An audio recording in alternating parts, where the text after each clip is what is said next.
দেখুন, কিছুদিন আগেই অসাধারণ এক হাদিস পড়েছি, এটা আমার দৃষ্টিভঙ্গি একেবারেই বদলে দিয়েছে।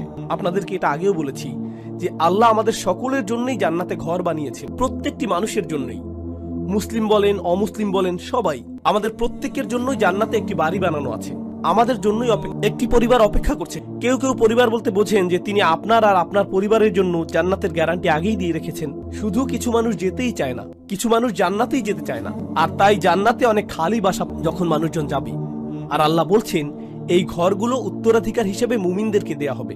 উলাইকা হুমুল ওয়ারিসুন, সেগুলোকে মুমিনদের জন্য উত্তরাধিকার হিসেবে দেয়া হবে। যারা নিজের পরিবার সহ জান্নাতে আনন্দ করতে চায়নি তাদের ঘর। আল্লাহ কোরআনে বলছেন আল্লাযীনা খাসিরু আনফুসাহুম ওয়া আহলিহিম ইয়াওমাল কিয়ামাহ, যারা নিজেদের আর নিজেদের পরিবারকেও হারিয়ে ফেলেছে বিচার দিবস। নিজের পরিবারকে কিভাবে বিচার দিবসে হারিয়ে ফেলে? কারণ পরিবার তো অপেক্ষাই করছিল, পরিবার তো জান্নাতেই ছিল, সুন্দর এক জীবন তো ছিল ওখানে। তাই আল্লাহ আযজা ওয়া জাল্লা এই আয়াতে বলছেন ইন্নাল্লাহ